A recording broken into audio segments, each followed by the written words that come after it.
Est-ce la sécurité et la paix du Congolais ne seraient pas la priorité actuelle sur laquelle on devrait attirer l'attention du peuple congolais que de parler aujourd'hui, de se lancer aujourd'hui dans une polémique, une véritable distraction visant à changer une constitution alors que le territoire congolais aujourd'hui est agressé par l'armée étrangère.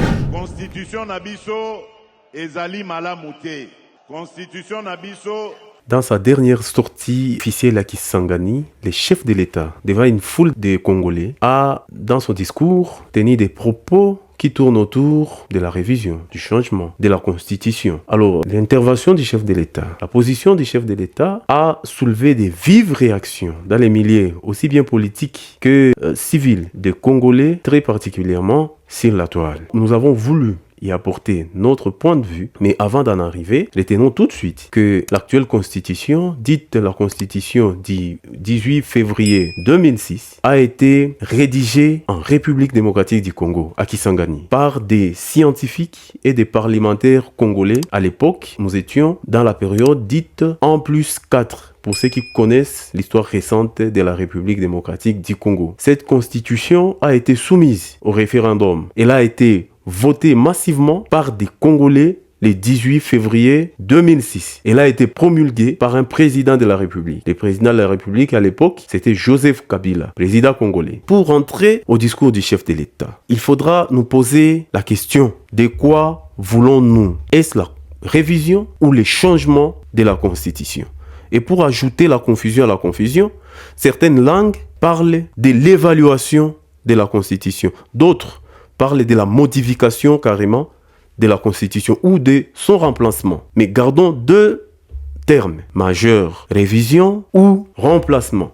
Révision ou changement. La Constitution, à ses articles 216, 218, 219, prévoit la révision et la procédure de sa révision. Mais s'il faut retenir le changement, quelle sera la base juridique sur les changements de la Constitution? Précisons que la Constitution du 18 février 2006, telle qu'est révisée aujourd'hui, ne prévoit aucun mécanisme sur son changement. La Constitution ne prévoit aucun mécanisme sur son changement. Mais s'il faut retenir les changements, quels vont devenir les articles 70 et 220 qui prévoient la durée, les nombres du mandat du chef de l'État? Déjà, il faut retenir que le chef de l'État en exercice aujourd'hui est fin mandat, c'est-à-dire le second mandat. Et la Constitution, à son article 70, prévoit le mandat du chef de l'État est de 5 ans renouvelable une seule fois. Une fois renouvelé, le président en exercice ne pose plus sa candidature. Si on revient dans la logique du changement, quel deviendra le mandat en cours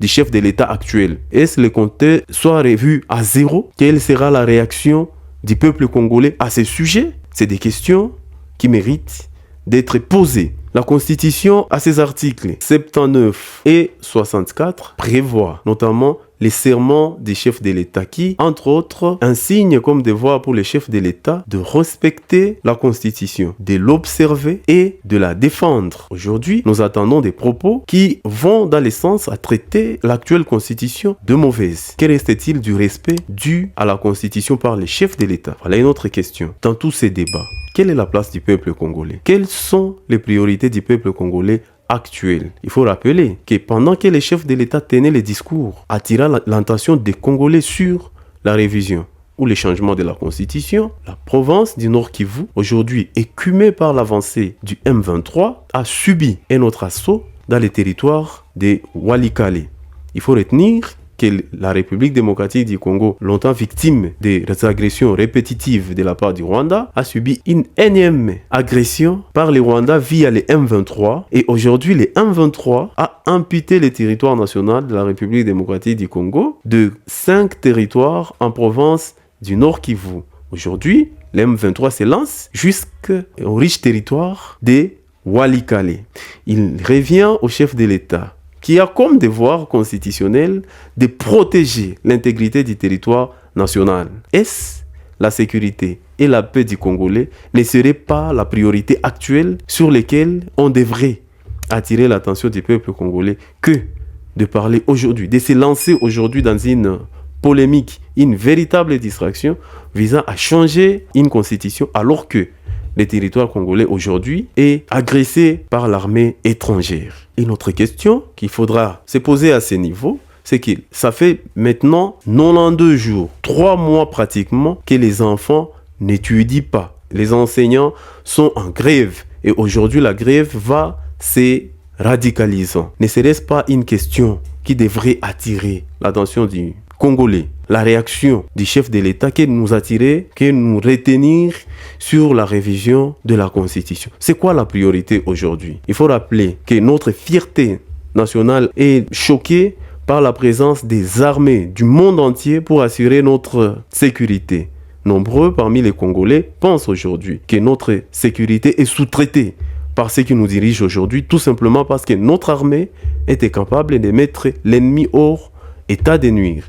Toutes ces questions, à notre avis, devraient constituer une priorité pour les Congolais que de nous déverser sur les changements de la Constitution, alors que les priorités pour les Congolais sont ailleurs. Les priorités sont notamment les salaires, l'amélioration du niveau de vie des Congolais. Aujourd'hui, nous nous attardons à discuter la Constitution. Pendant ce temps, l'ennemi avance ses troupes à l'intérieur de notre pays. Nous attendons peut-être qu'il sonne sur la porte de Kinshasa pour que les hautes autorités de ces pays commencent à réagir et protéger la population. Alors, pour finir notre analyse, nous devons retenir que ceux qui émettent les points de vue contraires au vote ne sont pas nécessairement les ennemis du Congo, ne sont pas nécessairement les collaborateurs du Rwanda ou du M23. Ils ne constituent pas ce qu'aujourd'hui nous avons entendu dire de la bouche du premier citoyen de ce pays, de opposition Yanzala.